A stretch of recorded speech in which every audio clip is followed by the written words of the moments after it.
Has it been live now? Okay.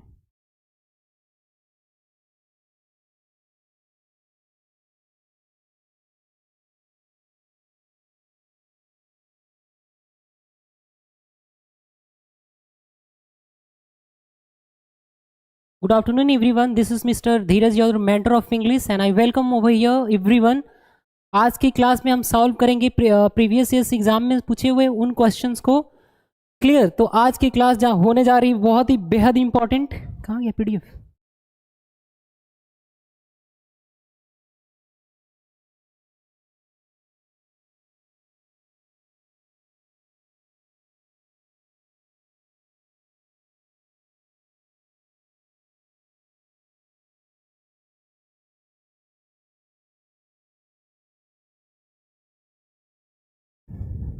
चलो भाई फटाफट जुड़ जाओ, आ जाओ फटाफट। करता हूँ सेशन को स्टार्ट। और ये रहा क्वेश्चन नंबर फर्स्ट आपकी स्क्रीन पे रॉक करता हुआ। लिखा है क्वेश्चन नंबर फर्स्ट में, select the most appropriate antonym of the word fertile in the given sentence. ये आपके सामने रहा सेंटेंस, और इस सेंटेंस में क्या दिया गया है? आपसे पूछा गया है फर्टाइल की क्या पूछा है आपसे? फर्टाइल का मोस्ट एप्रोप्रिएट एंटोनिम वर्ड। जो फर्टाइल का मोस्ट एप्रोप्रिएट एंटोनिम होगा वही आपको सेंटेंसेस से चूज करके बताना है। क्लियर? तो फर्टाइल का मतलब क्या होता है? फर्टाइल का मतलब क्या होता है? कोई भी ऐसी चीज जो क्या हो, उपजाऊ हो। क्या हो? उपजाऊ हो। फर्टाइल हो, क्या हो? उपजाऊ हो। उपजाऊ को अपन क्या बोलते हैं? प्रोडक्टिव बोलते हो। क्या बोलते हो? प्रोडक्टिव। कोई भी ऐसी चीज जो क्या हो, उपजाऊ हो, प्रोडक्टिव हो। तो लिखा है the teacher asked wheat is grown in which kind of land? Rich, wet, barren और एंड फैकेंड। तो फैकेंड का भी मीनिंग क्या होता है? फैकेंड मतलब होता है क्या? उपजाऊ। कोई भी ऐसी चीज जो ग्रोइंग हो, उपजाऊ हो, उसी को क्या बोलते हो? फैकेंड बोलते हो। तो आपका आंसर फैकेंड भी नहीं होगा, रिच भी नहीं हो सकता, वेट भी नहीं हो सकता। आपका करेक्ट आंसर क्या बना? बैरन बना। बैरन का मतलब क्या होता है? अनप्रोडक्टिव। क्या होता है? अनप्रोडक्टिव। तो कोई भी ऐसी चीज जो अनुपजाऊ होती है उसी को अपन क्या बोलते हैं? बैरन बोलते हैं। क्लियर? आई थिंक कितनी चीजें क्लियर हुआ होगा अभी तक आपको। तो इसका मोस्ट एप्रोप्रिएट एंटोनिम वर्ड क्या बना? बैरन बना। Option number C. चलिए नेक्स्ट क्वेश्चन की तरफ। नेक्स्ट क्वेश्चन ये रहा आपकी स्क्रीन पर। लिखा है select the correct passive form of the given sentence. दिए गए सेंटेंस की हमें क्या बताना है? Most correct passive form. क्या बताना है? Passive form. आपके सामने क्या लिखा है? The manager explain the latest assignment to Lanna. Lanna ये ना कोई लड़की का नाम है। क्लियर? चलिए लिखा है द मैनेजर एक्सप्लेन्ड। इसमें आपका ये रहा सब्जेक्ट, ये रहा एक्सप्लेन्ड वर्ब, और ये द लेटेस्ट असाइनमेंट क्या हो गया? ऑब्जेक्ट हो गया। क्या हो गया? ऑब्जेक्ट हो गया। और आपको एक रूल पता होगा कि किसी भी सेंटेंस को जब हम पैसिव वॉइस में चेंज करते हैं तो क्या होता है? आपके सामने सब्जेक्ट होगा, सब्जेक्ट के बाद क्या होता है? हेल्पिंग वर्ब होता है, उसके बाद क्या होता है बेटा? मेन वर्ब होता है, और फिर क्या लगा लेते हैं? ऑब्जेक्ट। क्लियर? तो जब इसको अपन पैसिव में चेंज करते हैं, किस में चेंज करते हैं? पैसिव में चेंज करते हैं। तो पहले क्या लिखते हो आप? ऑब्जेक्ट लिख लेते हो। क्या लिख लेते हो? ऑब्जेक्ट। और टेंस से आप क्या पहचान लेते हो? Helping verb. जय हिंद सभी को, जय हिंद सभी को। क्लियर? चलिए, हाँ बैरन बिल्कुल। आपका ना ये क्या नाम है? Shreya. Shreya has given the right answer. Clear clear clear clear. चलिए आगे। तो यहाँ पे पैसिव वॉइस बनाते टाइम पे हम क्या करते हैं? सबसे पहले ऑब्जेक्ट को हम कहाँ रखते हैं? सब्जेक्ट के प्लेस पे। और टेंस से अपन क्या पहचानते हैं? Helping verb. और हेल्पिंग वर्ब पैसिव वॉइस में ना ऑब्जेक्ट के अकॉर्डिंग आता है। क्लियर? और इस जो मेन वर्ब आपके सामने लिखा हुआ है, आप इसका कौन सा फॉर्म चूज करोगे? तो थर्ड फॉर्म चूज करोगे। क्लियर? उसके बाद अपन लगाते हैं प्रेपोजिशन, और प्रेपोजिशन के बाद जो ये आपके सामने सब्जेक्ट लिखा जाता है इसको लिख लेते हैं। लेकिन आपको एक चीज याद रखना है, क्या? कि ये है प्रेपोजिशन। ये क्या है बेटा? प्रेपोजिशन। प्रेपोजिशन के बाद तीन ही चीजें तो हमारे सामने आता है। एक आता है नाउन, तो दूसरा आएगा क्या? प्रोनाउन आ सकता है। लेकिन याद रखना कि प्रेपोजिशन अपने बाद ना ऑब्जेक्ट लेता है। दैट इज वाई यहाँ पे प्रोनाउन कौन से केस में रहेगा? ऑब्जेक्टिव केस में रहेगा। कौन से केस में रहेगा? ऑब्जेक्टिव। नहीं तो वर्ब की फर्स्ट फॉर्म प्लस आईएनजी का यूज कर लिया जाता है। यहाँ पे क्या यूज कर लिया जाता है? आईएनजी का यूज कर लिया जाता है। तो प्रेपोजिशन के बाद भले मैंने यहाँ पे लिखा है सब्जेक्ट, लेकिन ये सब्जेक्ट कौन से केस में रहेगा? तो ऑब्जेक्टिव केस में रहेगा। इन्हीं रूल्स को अप्लाई करके अपन इन सेंटेंस को क्या कर लेंगे? पैसिव फॉर्म में चेंज कर लेंगे। समझ आ रहा है?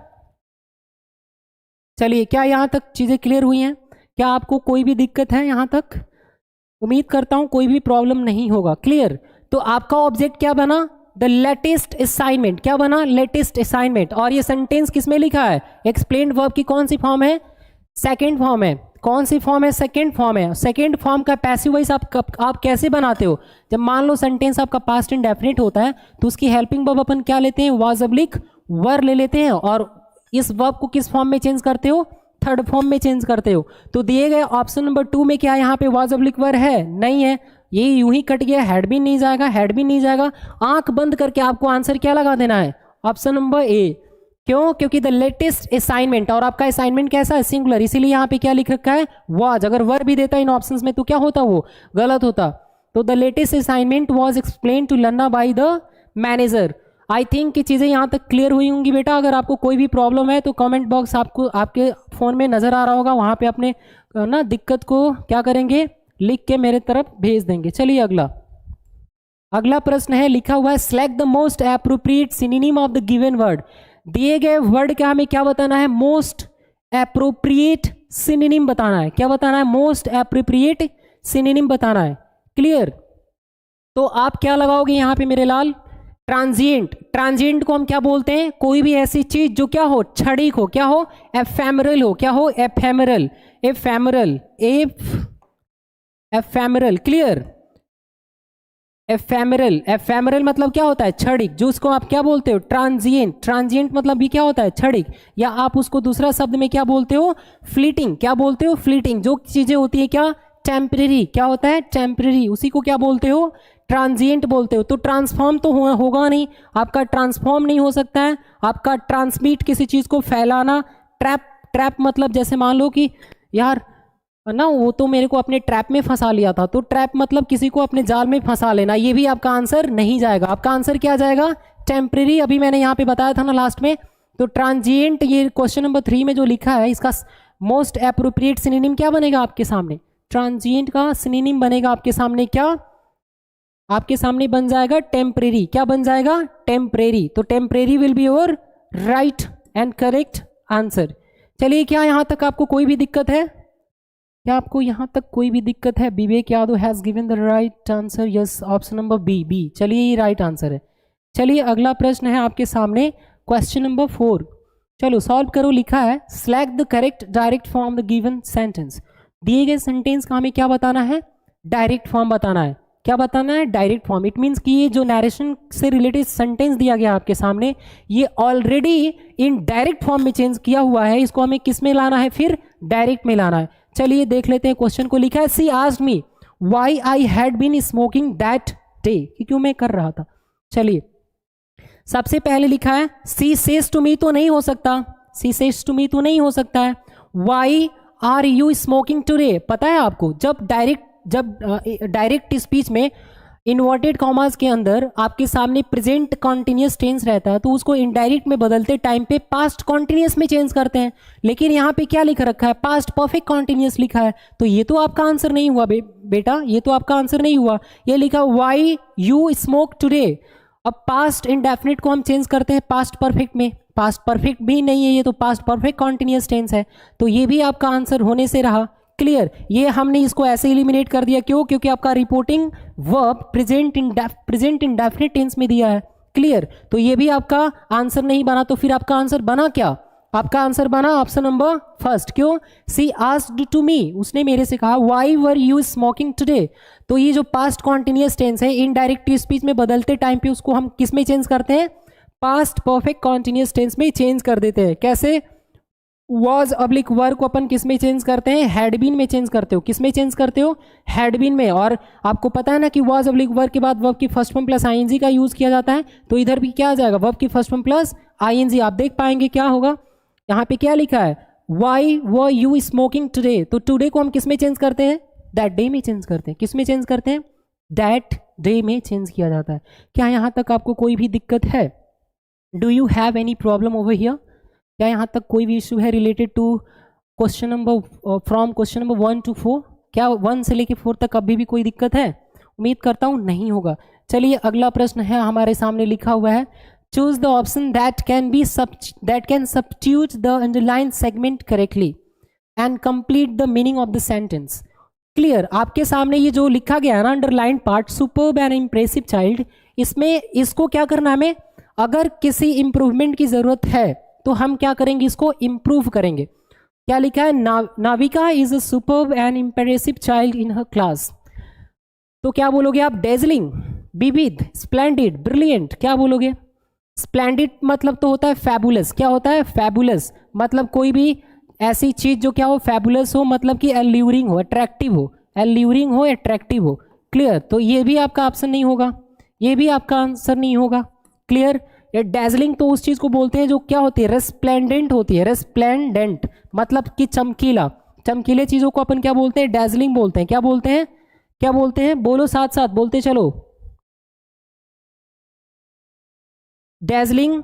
और क्या बोलते हो, सिंटिलेटिंग, सिंटिलेटिंग भी बोल देते हो, क्या बोलते हो, साइनी बोलते हो, क्या बोलते हो, साइनी। इन सभी का मतलब क्या है, डेजलिंग, चमकीला, चमकीला। तो ये भी आपका आंसर नहीं होगा। इसी से रिलेटेड शब्द एक होता है, क्या होता है आपके सामने, मैं लिख दूं यहाँ पर, जगह है काफी, वो होता है ग्लिटरिंग। क्या होता है, ग्लिटरिंग। ग्लिटरिंग भी किसको बोलते हैं, जो चमकीला होता है, क्या होता है, जो चमकीला होता है, तो उसको हम क्या बोलेंगे, डेजलिंग बोलेंगे। ये भी आपका ऑप्शन नहीं होगा।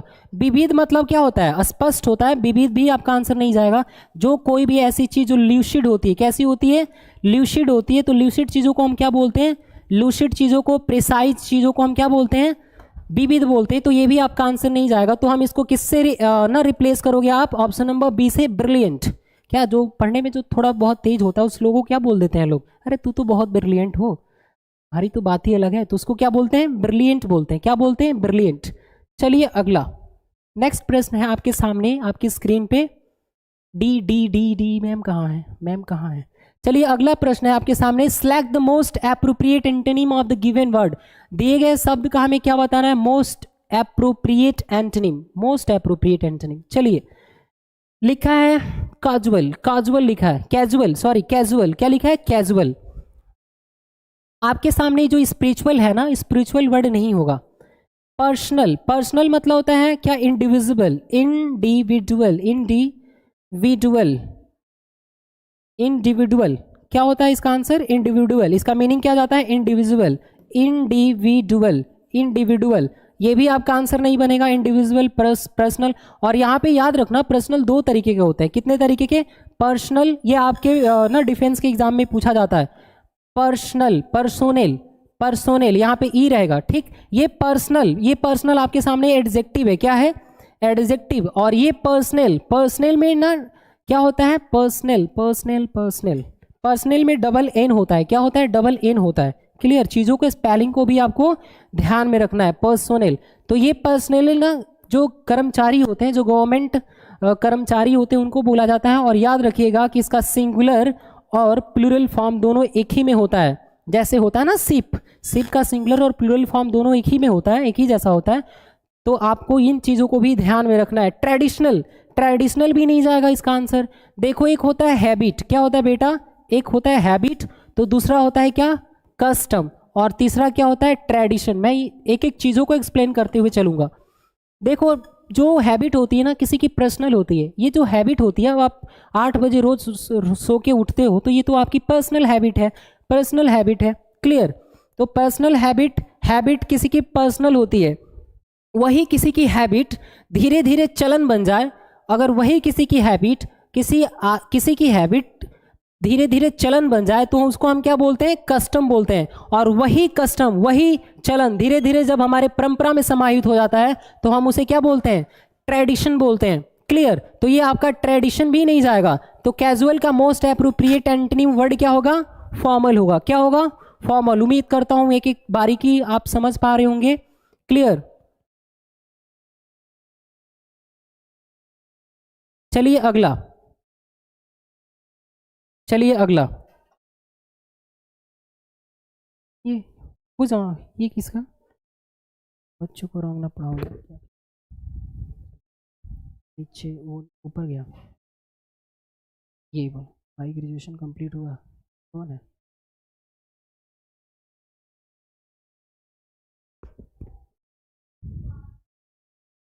बोल दो क्या, ठीक है बोल दो। Mayank, behave yourself, behave yourself, okay. चलिए अगला प्रश्न, select the appropriate option to replace the underlined word with the adverb of time. Adverb of time से हमें जो आपके सामने क्वेश्चन नंबर 7 दिया उसको हमें क्या करना है, ठीक करना है, रिप्लेस करना है, समझे। ये आपके सामने सेंटेंस है, लिखा है I went to Paris regularly, I went to Paris regularly. तो ये आपके सामने सेंटेंस किस में लिखा है, पास्ट इंडेफिनिट में। किस में लिखा है, पास्ट इंडेफिनिट में लिखा है, क्लियर। तो कोई भी सेंटेंस जो पास्ट इंडेफिनिट टेंस में होता है तो वर्ब की कौन सी फॉर्म लगती है, सेकंड फॉर्म लगता है। क्या लगता है, सेकंड फॉर्म। और ये रेगुलरली वगैरह ना पीछे नहीं लगेगा, ऑफन भी नहीं जाएगा, ट्वाइस भी नहीं जाएगा, हैप्पीली भी नहीं जाएगा। क्या बनेगा आपका आंसर, यस्टरडे। यस्टरडे नाम का ये एडवर्ब ऑफ टाइम आपके सामने सेंटेंस में यूज किया जाएगा, तो जाके आपका सेंटेंस क्या बन जाएगा, सही बन जाएगा। चलिए अगला प्रश्न, चलिए अगला, विवेक यादव सही तो बता रहे हैं यार। चलिए करेक्ट आंसर देंगे यहाँ पे क्वेश्चन नंबर 8 का, क्लियर। चलिए उम्मीद करता हूँ चीजें क्लियर हो रही होंगी। लिखा है select the most appropriate antonym of the given word. लिखा है क्या, कंसीट। क्या लिखा है आपके सामने, कंसीट। कंसीट का मतलब क्या होता है, कोई भी ऐसा आदमी जो क्या होता है, अभिमानी होता है। क्या होता है, अभिमानी, जिसको हम क्या बोलते हैं, हटी बोलते हैं। क्या बोलते हैं, हटी बोलते हैं। आप क्या बोलते हो, उनको सुपरसिलियस बोलते हो बेटा। क्या बोलते हो, सुपरसिलियस बोलते हो। सुपरसिलियस मतलब भी क्या होता है, घमंडी, जो स्वेल्ड हेड होते हैं, जो एरोगेंट होते हैं। क्या होते हैं, एरोगेंट होते हैं, क्लियर। तो उनको हम क्या बोलते हैं, कंसीट। और इसकी बतानी क्या है, मोस्ट एप्रोप्रिएट एंटोनिम वर्ड बताना है। तो कंसीलमेंट नहीं जाएगा, रिवील भी नहीं जाएगा, रिवील भी नहीं जाएगा, और आपके सामने ना हिडन भी नहीं जाएगा। क्या इसका आंसर बनेगा, मोडेस्टी, मतलब विनम्रता। जो विनम्र आदमी हो, जो हम्बल हो, जो उसी को हम क्या बोलते हैं, मोडेस्टी। उसी को बोलेंगे क्या, मॉडेस्ट। चलिए अगला चलिए नेक्स्ट क्वेश्चन है, select the option that can be used as one word substitute for the given group of word। दिए गए ये ग्रुप ऑफ वर्ड के लिए आप एक वर्ड को चूज करोगे, क्लियर। देखते हैं कौन कौन आंसर देते हैं फटाफट। चलिए लिखा है vitalised, nervous, very drowsy, feeling are showing extreme tiredness. जब आप बहुत ज़्यादा थक जाते हो, तो उसको हम क्या बोलते हैं, वाइटलाइज्ड। मतलब तो होता है एनर्जेटिक। क्या बोलते हो, एनर्जेटिक। क्या बोलते हैं, एनर्जेटिक बोलते हैं। तो उसको हम क्या बोलेंगे, वाइटलाइज्ड। नर्वस भी नहीं होगा, क्या हो जाएगा, वेरी और ड्राउजी। ड्राउजी मतलब होता है क्या, थका होना, मतलब फीलिंग स्लीपी। कैसा फील करना, स्लीपी फील करना। या आप उसको क्या बोल सकते हो, बहुत ज़्यादा ना जो लेजी हो जाए, लेजी टाइप का हो जाए, तो उसको हम क्या बोलते हैं, ड्राउजी। ड्राउजी को और क्या बोल सकते हो, अगर आपके सामने सिनोनिम पूछ दे तो आप क्या बोलोगे, कैटनैप। नैप भी बोलते हो, या बोलते हो क्या, कैटनैप, या सेइस्ता भी बोलते हो। शॉर्ट स्लीप को बोला जाता है, किसको बोलते हैं, शॉर्ट स्लीप। जो छोटी नींद ली जाती है ना, उसी को हम बोलते हैं, किसको बोलेंगे, जो छोटी नींद ली जाती है उसी को हम क्या बोलते हैं, नैप, कैटनैप, शॉर्ट स्लीप, या ड्राउजी। मतलब क्या बोल सकते हो, 40 विंक भी बोल सकते हो। क्या बोल सकते हो, 40 विंक भी बोल सकते हो, मतलब झपकी लेना, स्लीपी फील करना। तो ये भी आपका आंसर नहीं होगा, क्या हो जाएगा, वेरी, मतलब थकना। तो इसका राइट आंसर क्या बना, ऑप्शन नंबर सी। क्या यहां तक आपको कोई भी प्रॉब्लम है,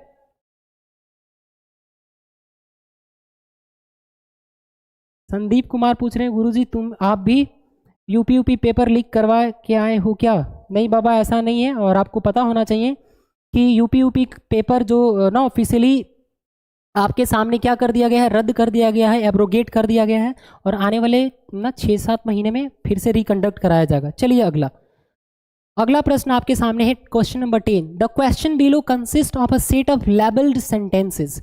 out of the 4 options given, select the most logical order of the sentences to form a coherent paragraph.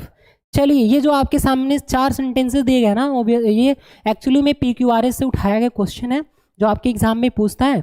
तो इसका हमें क्या बताना है, करेक्ट ऑप्शन बताना है। वो बाबा ऑप्शन तो दिया ही नहीं है। चलिए आपके सामने ये रहा ऑप्शन, क्लियर, ये रहा ऑप्शन। चलिए मैं ही करा देता हूं, पहले आप आंसर करेंगे इसका। लेथर्जिक, यस, आलसी होता है, नहीं स्लीपेंट नहीं होता है, फ्लिपेंट होता है। चलिए अगला, चलिए D D D D D D, बहुत प्यारा, बहुत सही जा रहे हो आप लोग। चलो जरा आप क्वेश्चन नंबर 10 का राइट आंसर बताओगे बेटा, चलो फटाफट आंसर दो। मैं उम्मीद करता हूं कि आप इस क्वेश्चन का आंसर खुद से कॉपी और पेन पे लिख के और फटाफट बता दो, क्लियर, क्योंकि ऑप्शन इसका ना दिख नहीं रहा, मैं ही करवा देता हूँ। लिखा है a bit of solitude as everyone from Thoreau to Proust have written about is one of our most powerful tools for disconnecting and recharging. Disconnecting and recharging. This does not mean and recharging. One of you need to lock yourself away in a room at the end of the day. However, all the time with people takes its toll. Okay. देखिए सबसे पहले आपके सामने option क्या आएगा, P आएगा. क्या आएगा आपके ऑप्शन, आपके सामने पी, क्योंकि बता रहा ना we are naturally social creatures. हम नेचुरली क्या है, सोशल क्रिएचर है. फिर ये बात को कंट्राडिक्ट किया जा रहा है. इस बात को क्या कर रहे हैं हम, कंट्राडिक्ट कर रहे हैं. तो ये कंट्राडिक्शन वाला पार्ट किस में दिया गया है, एस में दिया गया है. फिर भी बता रहा कि हाउएवर, फिर भी all that time with people takes its toll. तो आपको पता लग गया होगा कि पी के बाद क्या आना चाहिए, एस आना चाहिए. क्या आना चाहिए, पी के बाद एस आना चाहिए. क्लियर. उसके बाद क्या बोलेंगे, this doesn't mean and recharging one of you need to lock yourself away in a room at the end of the day. और फिर क्या लिखा है, a bit of solitude as everyone from Thoreau have written about disconnecting and recharging. तो आपके सामने फिर आ जाएगा क्या, ए, और लास्ट में आ जाएगा क्या, क्यू. तो ये आपका ऑप्शन बनेगा. चलिए अगला क्वेश्चन. अगला क्वेश्चन आपके सामने लिखा है, rearrange the parts of sentences and correct in correct order. क्या लिखा है, rearrange the parts of sentence in correct order. तो ये दिए गए जो आपके सामने चार पार्ट्स हैं पी क्यू आर एस, आपको इनको रीअरेंज करना हो. मैं एक चीज बता दूं कि माइकल होल्डिंग के बाद लगाया है क्या, कॉमा, और उसके बाद यहां से आपका सेंटेंस क्या होगा, शुरू होगा. तो चलिए फटाफट आप इसका आंसर बताएंगे. ये बहुत ज़्यादा ना आसान सा पी क्यू आर एस है. ये बहुत ज़्यादा आसान सा पी क्यू आर एस है. चलिए अगला क्वेश्चन, इस क्वेश्चन का आंसर फटाफट दीजिए. क्लियर. इस क्वेश्चन का आंसर आप फटाफट देंगे.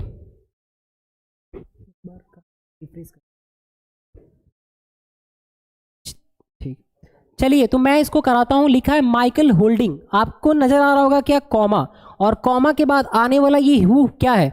देखिए जब कभी भी आपके सामने हु, विच और दैट दे दे, क्या दे दे, हु, विच, दैट दे, तो इसके पहले आपके सामने क्या आता है, नाउन अब्लिक प्रोनाउन. और जब यही नाउन और प्रोनाउन आगे एक्शन प्ले करता है तो बेटा आप क्या करते हो, इसी नाउन और प्रोनाउन के अकॉर्डिंग आगे क्या यूज करते हो, वर्ब यूज करते हो. क्या यूज करते हो, वर्ब यूज करते हो. समझ आ रहा है क्या.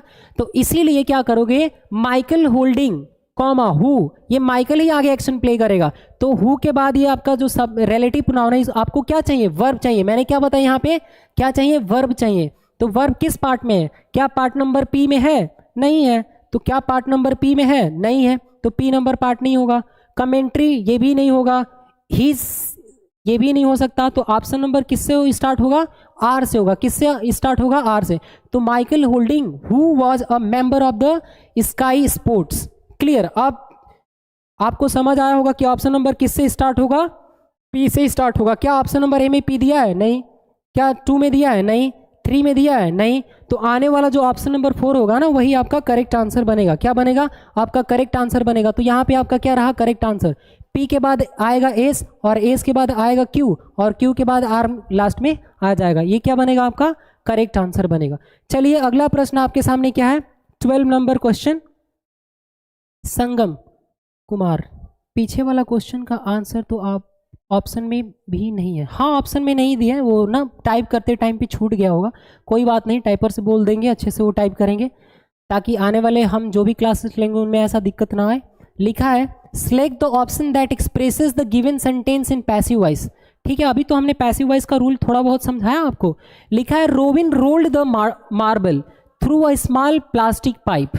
तो आपके सामने रोबिन रहा सब्जेक्ट और रोल क्या रहा, वर्ब की सेकेंड फॉर्म. तो जब कभी भी आप इसका पैसिव वॉइस बनाओगे तो क्या लिखोगे, वाज अब्लिक क्या यूज करोगे, वर यूज करोगे. क्या बेटा यूज करोगे, वाज अब्लिक वर. और उसके बाद इस वर्ब के सेकेंड फॉर्म को किस में चेंज करोगे, थर्ड फॉर्म में चेंज करोगे. क्लियर. तो लिखा क्या है, रोबिन रोल्ड द मार्बल. किस चीज को रोल कर रहा है, वो मार्बल को रोल कर रहा है. तो क्या यहाँ पे आपके सामने मार्बल लिखा है, नहीं गुरुजी नहीं लिखा. यहाँ पे मार्बल लिखा है, छोड़ देंगे. The marble through a small plastic pipe. पता है ये आपके सामने ना एडिशनल इन्फॉर्मेशन है. आपके सामने क्या है, वो एडिशनल इन्फॉर्मेशन, और एडिशनल इन्फॉर्मेशन को सेंटेंस के एंड में रखेंगे तो ये आपका आंसर नहीं होगा. लिखा है marble was rolled through a small plastic pipe by robin. Clear. इसमें पढ़ लेते हैं, the marble was rolled by robin in a small plastic pipe. क्या क्वेश्चन में आपके सामने यहाँ पे इन लिखा है? आप बताओ फटाफट देख के, क्या क्वेश्चन में आपके सामने इन लिखा है? नहीं लिखा, तो नहीं लिखा तो ये आपका ऑप्शन नहीं होगा। क्यों? क्योंकि दिए गए प्रेपोजिशंस को आप चेंज नहीं कर सकते, आप चेंज नहीं कर सकते और ना ही उसको सेंटेंस से हटा सकते हो। तो ये क्या लिखा जा रहा है? ऑप्शन नंबर, तो ये आपका राइट आंसर क्या बना? ऑप्शन नंबर 3 बना। हाँ मेरी थोड़ी स्पीड है, तो थोड़ी सी स्पीड है। चलिए अगला, तो आपका ऑप्शन क्या बना? ऑप्शन नंबर 3 बना। चलिए नेक्स्ट क्वेश्चन लिखा है 30 number question, choose the correct meaning of the given idiom. दिए गए इडियम के हमें क्या बताना है? करेक्ट मीनिंग बतानी है। क्लियर? लिखा है bag and baggage. Bag and baggage का मतलब क्या होता है? मतलब नहीं बोलते घर वाले अब तो तेरे से कुछ होने से रहा, अब एक काम कर, तू अपना बोरिया बिस्तर ले और यहाँ से निकल जा, ये अपना बोरिया बिस्तर ले और यहाँ से निकल जा। तो बैग एंड बैगेज का मतलब क्या होता है? विद बर्डन नहीं बाबा, विदाउट एनी एम, बिना किसी लक्ष्य का, बिना किसी लक्ष्य का नहीं, ये भी नहीं जाएगा। विदाउट हैप्पीनेस नहीं, ये भी नहीं होगा आपका answer. With all of ones position, मतलब पूरा पोजीशंस के साथ, अपना पूरा बोरिया बिस्तर लो और निकल जाओ। तो इस बैग एंड बैगेज का मीनिंग क्या होता है? With all of ones position. उम्मीद करता हूँ ये चीज़ें क्लियर हुई होंगी, यहाँ तक आपको कोई भी दिक्कत नहीं होगा। क्लियर? और मैं एक चीज़, मैं ये बैग एंड बैगेज से पूछे जाने वाले जो ना सुपरफ्लुअस में एक क्वेश्चन होता है, मैं ज़रा यहाँ आपको करा दूँ। लिखा जाता है कि she went there with bag and baggage. क्या लिखा जाता है? Bag and baggage. क्या लिखा जाता है? Bag and baggage. मतलब देखो अब क्या होता है, ये वेंट क्या है? आपके सामने वर्ब है। क्या है? वेंट आपके सामने वर्ब है, और वर्ब को क्वालिफाई करने के लिए क्या आता है? क्या आता है? एडवर्ब आता है। क्या आता है? एडवर्ब। तो यहाँ आपके सामने बैग एंड बैगेज क्या है? एडवर्ब है। और आप बताओ क्या एडवर्ब को किसी प्रेपोजिशंस की नीड होती है इसके पहले? क्या एडवर्ब को, एडवर्ब के पहले किसी प्रेपोजिशन का यूज किया जाता है? तो आप कहोगे नहीं गुरुजी, नहीं किया जाता। तो इसीलिए इसके साथ यहाँ पे विद भी नहीं आएगा। तो आप याद रखेंगे कि बैग एंड बैगेज के साथ विद का यूज नहीं करते। चलिए अगला प्रश्न है, select the most appropriate option to fill in the blank. Blank में फिल करने के लिए हम क्या चूज करेंगे? Most appropriate option.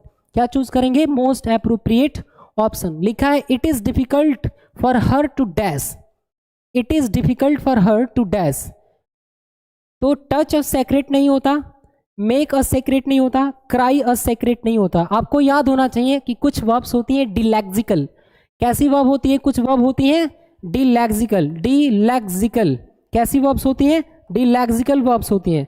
क्लियर? और डिलैक्सिकल वर्ब पेयर्स में यूज होते हैं। किस में यूज होते हैं? पेयर्स में यूज होते हैं। जैसे मैं बोलूँ कि मेक अ मिस्टेक, क्या बोलूँगा?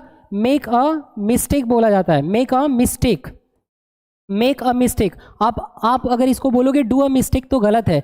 जैसे बोलते हो ना tell a lie, tell a lie, tell a lie. तो यहाँ पे आप बोलोगे मे डू अ मिस्टेक तो गलत है। क्यों? क्योंकि ये कैसी वर्ब है? डिलैक्सिकल वर्ब है। कैसी वर्ब है? डिलैक्सिकल वर्ब है। और डिलैक्सिकल वर्ब हमेशा पेयर्स में यूज होते हैं। इसीलिए हम यहाँ पे क्या बोलेंगे? Keep a secret. क्या बोलेंगे? कीप अ सेक्रेट बोलते हैं। क्या बोलते हैं? Keep a secret. क्या यहाँ तक कोई भी दिक्कत है? सर कितने बजे तक लाइव है? जब तक क्वेश्चन ना खत्म हो जाए 20 क्वेश्चंस करेंगे, और बचे हुए कितने क्वेश्चंस हैं? 6 क्वेश्चंस हैं। उसके बाद छुट्टी कर दूंगा। चलिए अगला लिखा है choose the incorrectly spelt word. ये जो दिए गए शब्द है ना, इसमें क्या है? इनकरेक्टली स्पेल्ट आपको ढूंढ के बताने हैं। फटाफट आंसर दीजिए तो, फटाफट आंसर दीजिए तो, फटाफट आंसर दीजिए। ऑप्शन क्वेश्चन नंबर 15 का आंसर फटाफट दीजिए तो। ये लिखा है स्लाटर। स्लाटर एक ऐसा प्लेस होता है, एक ऐसा प्लेस होता है, स्लाटर एक ऐसा प्लेस होता है जहां पर जानवरों का वध किया जाता है। जहां पे जानवरों का वध किया जाता है कमर्शियल पर्पस के लिए। कमर्शियल पर्पस के लिए मतलब a place where animals are slaughtered, where animals are slaughtered. उस प्लेस को हम क्या बोलते हैं? स्लाटर हाउस बोला जाता है, एब्यूटोयर भी बोला जाता है। क्लियर? तो स्लॉटर की स्पेलिंग सही है, ये आपका आंसर नहीं होगा। क्रॉपिंग की स्पेलिंग सही है, कोई दिक्कत नहीं है। टैरिनिकल, टैरिनिकल बोला जाता है डेस्पोटिज्म को, तानाशाही को बोला जाता है, ये इसकी भी स्पेलिंग सही है। तो आपको दिख रहा होगा ना, ट्रैफिकिंग की स्पेलिंग गलत है, और ट्रैफिकिंग में क्या होना चाहिए था? यहाँ पे आई होना चाहिए था, तब जाके क्या हो जाता? सही हो जाता। तो आपका ऑप्शन नंबर क्या है? 3rd is the correct answer. चलिए अगला दीपू, चलिए अगला नेक्स्ट है क्वेश्चन नंबर 16, लिखा है select the most appropriate meaning of the underlined idiom that can be substituted in the following sentence. अब मैं आपको यहाँ पे इसको ना अंडरलाइन कर देता हूँ। मैं क्या कर देता हूँ, अंडरलाइन कर देता हूँ। आप उसके बाद इसकी मीनिंग को बताएंगे। देखिए यही आपके सामने ये शब्द है, इसी का मीनिंग बताना है आपको, इसी का मीनिंग आपको बताना है। क्लियर? तो लिखा है क्या, he was murdered in cold blood, he was murdered in cold blood. तो कोल्ड ब्लड की बेसिकली मीनिंग क्या होती है वही आपको बताना है। क्लियर? और कौन कौन सी डिलेक्सिकल वर्ब होती है आने वाले क्लासेस में मैं बताऊंगा आपको, आप चिंता मत करो। Silent killer please do not be worried, okay, I will tell you very meticulously in upcoming sessions. चलिए अगला, तो जो ये लिखा है ना आपके सामने ये इडियम इन कोल्ड ब्लड का मतलब क्या होता है, डिलिबरेटली। क्या होता है, डिलिबरेटली, मतलब कि इंटेंशनली, डिलिबरेटली या इंटेंशनली मतलब जानबूझकर, पूरा नियत के साथ, जानबूझकर, उसी को हम क्या बोलते हैं, इन कोल्ड ब्लड। तो आपके सामने इन कोल्ड वेदर नहीं जाएगा, व्हेन ब्लड वाज कोल्ड नहीं बेटा, आपके सामने जो लिखा ना रिग्रेटफुली ये भी नहीं जाएगा। आंसर क्या बन जाएगा, आंसर आपका ऑप्शन नंबर 2, दैट इज क्या होता है, इन कोल्ड ब्लड। क्या यहां तक कोई दिक्कत है? ऑप्शन नंबर 3 नहीं, ऑप्शन नंबर जितने लोग भी 2 दे रहे हैं ना उनका आंसर सही है। क्लियर? चलिए अगले प्रश्न की तरफ हम मूव करेंगे, और अगला प्रश्न रहा 17 नंबर क्वेश्चन। लिखा है rectify the sentence by selecting the correct spelling of the underlined word. जो ये आपके सामने अंडरलाइन वर्ड है ना, ये जो आपके सामने ये अंडरलाइन वर्ड है, इसी की क्या बतानी है, करेक्ट स्पेलिंग बताना है। क्या बताना है आपके सामने, करेक्ट स्पेलिंग बताना है। तो इसकी करेक्ट स्पेलिंग क्या होती है, the weed was put off by the gleaming eyes in the dark, gleaming eyes in the dark. जैसे मान लो आप किसी कमरे में जा रहे हो, उसमें इतना ज़्यादा लाइट है, इतना ज़्यादा लाइट है कि आप किसी भी चीज़ को देख नहीं पा रहे, तो वहाँ पे आप क्या हो जाओगे, पुट ऑफ हो जाओगे। पुट ऑफ मतलब रुक जाओगे, मतलब पोस्टपोन कर देना किसी चीज़ को, बेसिकली इसका मीनिंग होता है। तो देखिए ग्लैमिंग की मीनिंग क्या होती है, यहाँ पे जो आपके सामने लिखा ना, ग्लैमिंग नहीं, ग्लीनिंग नहीं, ग्लैमिंग नहीं, ग्लीमिंग। और इसकी मीनिंग क्या होती है, कोई भी ऐसी चीज़ जो बहुत ज़्यादा शाइनिंग हो, क्या हो, शाइनिंग हो, चमकदार हो, उसी को ट्विंकलिंग कर दे आपके आईज को, तो उसी को हम क्या बोलते हैं, ग्लीमिंग बोलते हैं। क्या बोलेंगे, ग्लीमिंग बोलेंगे। क्या यहाँ तक आपको कोई दिक्कत है? हाँ, इसका किलर साइलेंट 1 दिए हैं, हर्ष प्रजापति ऑप्शन नंबर 3 जो कि राइट आंसर है, करेक्ट आंसर है।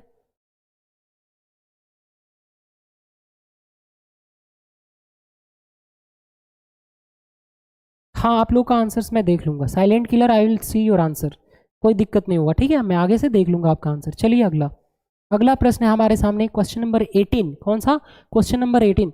लिखा है select the most appropriate option to fill in the blank. ये जो आपके सामने डॉट डॉट डॉट करके ब्लैंक दिया गया है ना, इस ब्लैंक में आपको क्या भरना है, मोस्ट एप्रोप्रिएट ऑप्शन को भरने हैं।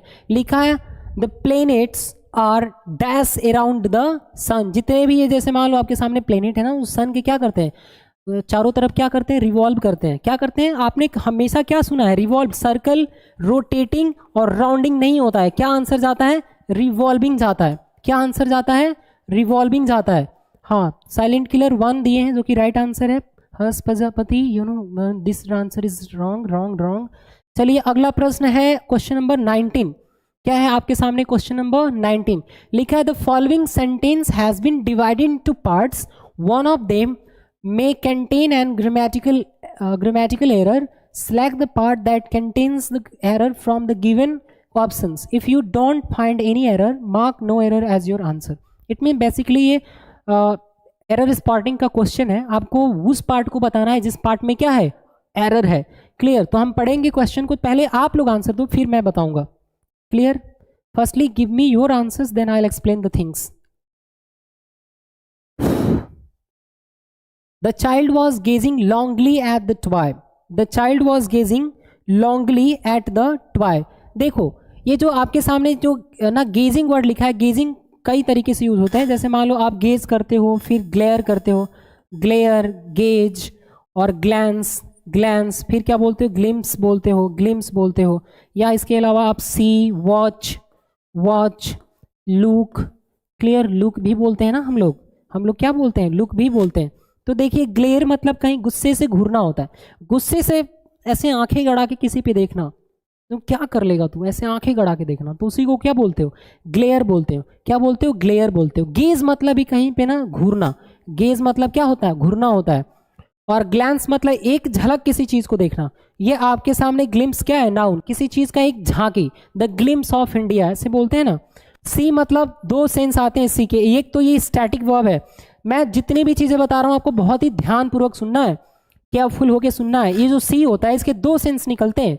सी अपने आप में एक स्टैटिक वर्ब होता है, और स्टैटिक वर्ब मतलब क्या होता है, कोई भी ऐसी चीज जो जहां पे एक्शन नहीं होता। जैसे मैं बोलूँ I see your comments, I see your comments, मैं बोलूँगा I am seeing your comments, तो गलत है। क्यों, क्योंकि ये आईएनजी फॉर्म में यूज ही नहीं होता। जब कभी भी सी आईएनजी फॉर्म में यूज होता है तो उसका मतलब होता है एग्जामिन करना। जैसे कि the doctor is seeing the patient, मतलब वहां पे डॉक्टर पेशेंट को देख नहीं रहा बल्कि एग्जामिन कर रहा है कि अब वो पहले से इसकी तबीयत कैसी है। और यहाँ पे जब आपके सामने बात करा जाए वॉच की, तो ये आप लोग अपने अपने फोन में वॉच कर रहे हो, सी नहीं कर रहे हो, ना ही लुक कर रहे हो, क्या कर रहे हो, वॉच कर रहे हो। मतलब माइन्यूट ऑब्जर्वेशन के साथ मेरी बताई गई हर एक एक चीजों को क्या कर रहे हो, ध्यान से सुन रहे हो, तो उसको हम क्या बोलेंगे, वॉच बोलेंगे। क्लियर। और लुक का तो मतलब होता है, जैसे मैं बोलूँ कि सी लुक्स नो डैमसेल टुडे, मतलब वो आज बीमार दिख रही है, तो खुद ये स्टैटिक वर्ब है। लेकिन मैं बोलूँ I am looking, look there, किसी का ध्यान को कहीं पे ले जा, खींचना, ग्रैब्स करना, टू ग्रैब्स वंस अटेंशन, उसको क्या बोलते हैं, लुक बोलते हैं। तो उम्मीद करता हूं आपको हर एक चीजें क्लियर हो गया होगा। और याद रखिएगा कि गेज के साथ क्या लगता है, एट का यूज करते हैं। और लॉन्गली क्या है, एक एडवर्ब है। The child was gazing longingly at the toy, इसमें तो कोई एरर ही नहीं है, इसमें तो कोई एरर ही नहीं है, no error in the statement, there is no error in this statement, there doesn't lie any error in this statement। चलिए लास्ट प्रश्न आज का आपके सामने आपकी स्क्रीन पे रहा, और उम्मीद करता हूं आप लोग फटाफट अपने अपने आना आंसर्स को देंगे। चलिए लिखा है 20 number question, a sentence has been given with a blank to be filled with an appropriate word, choose the correct alternative. Clear. क्या पूछा आपसे, a sentence has been given with a blank, एक blank से दिया गया to be filled, उसमें भरा जाएगा with an appropriate word, choose the correct alternative. Clear. पहले ऑप्शंस को पढ़ लेते हैं। लिखा है if you are one who is planning to lose weight, अगर आप उनमें से एक हैं जो प्लान कर रहा है क्या करने के लिए, वेट को लूज करने के लिए, कॉमा फिर दिया गया है remember to keep your snacking, snacking, तो remember to keep your snacking, क्या आप स्नैक खाएंगे तो कभी वेट लॉस कर पाएंगे, लूज कर पाएंगे, नहीं ना। तो क्या करेंगे तो अपना वेट को लूज कर पाएंगे, जरा आप लोग ऑप्शन में से ढूंढ के बता दीजिए तो मेरे को फटाफट। मेरी ऑफलाइन क्लासेस तो फिलहाल अभी होगा कानपुर में, तो आप चाहें तो ज्वाइन कर सकते हैं हर्ष। क्लियर। चलिए सेशंस को लाइक कर दीजिए, कमेंट तो हो ही रहा है, और सेशंस को शेयर भी करते रहना है। क्लियर। ताकि मेरा सेशन उन हर एक एक बच्चे तक पहुंच पाए जिनको सचमुच में इस तरीके की क्लासेस का ना नीड हो। क्लियर। तो लिखा है remember to keep your snacking, remember to keep your snacking, तो पहली बात कि आउट गोइंग से कोई लेना देना नहीं है, वो ऑलरेडी इनकरेक्ट है, गलत है, तो आप ना तो चूज करना ही पड़ेगा। और प्रेजुडाइज्ड मतलब तो होता है क्या, बयास्ड होता है, क्या होता है, बयास्ड होता है, तो ये भी आपका ऑप्शन में नहीं बनेगा।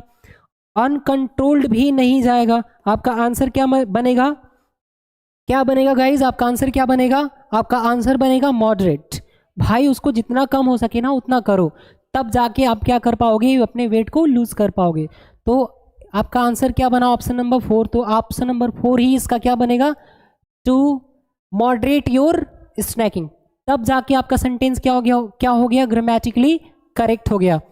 तो उम्मीद करता हूं कि आपको एक्सप्लेन किए हुए जितने भी क्वेश्चंस हैं मेरे द्वारा अभी इस क्लास में, हर एक एक क्वेश्चन आपको बारीकी से समझ आया होगा और कोई भी यहाँ तक प्रॉब्लम नहीं होगा। अगर कोई प्रॉब्लम भी है तो आने वाले नेक्स्ट क्लास में जो क्लास में मैं मॉक करा रहा हूँगा, आप अपने क्वेश्चंस को, अपने क्वेरीज को, अपने डाउट्स को वहाँ पे रेज करेंगे and I will meticulously answer the questions of yours. Clear. तो आज की क्लास को करते हैं वाइंड अप, मिलेंगे कल, बाय बाय, टेक केयर।